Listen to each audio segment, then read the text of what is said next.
Bonjour, bienvenue à la Terror House.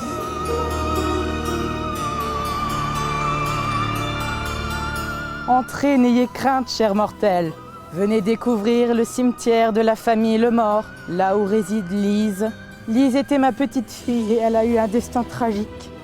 Qui osera pousser les portes de la Terror House? Pour Halloween, Nicolas, ou plutôt Charles, et ses compères vous feront frissonner de plaisir. Il y aura le bûcheron, le boucher, les infirmiers, il y aura des énigmes, les enfants devront mettre leurs mains dans des seaux, ils ne savent pas trop ce que c'est.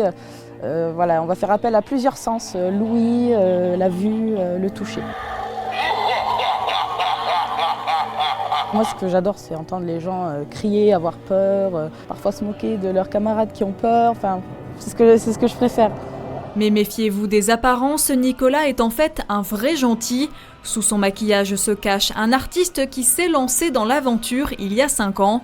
Chaque année, le jeune de 16 ans redécore le jardin de ses parents. Par exemple, pour la table du boucher, j'ai pris 2 supports qui sont à la base de menuisier que le grand-père de mon père avait fabriqué il y a pas mal de temps. On a mis une palette par-dessus. Alors, il y a des bouteilles, vous pouvez entendre. Hein. Un sac poubelle, du scotch, puis le tour est joué. C'est pas si compliqué de faire des décos d'Halloween. La chaise électrique, donc en fait c'est tout simplement une chaise de salon qu'on avait dans notre véranda, dont on a décroché le tissu. Est-ce qu'elle est vraiment électrique celle-là? Je vous conseille pas de la brancher. Fait maison, acheté ou prêté, Nicolas dépense chaque année entre 200 et 300 € pour faire vivre sa passion. Tous les matins, avant d'aller à l'école, pendant 10-15 minutes, je regarde si tout est bien accroché, s'il y a des intempéries, du vent. Et puis petit à petit, chaque jour, en fait, j'essaye d'apporter quelque chose au décor.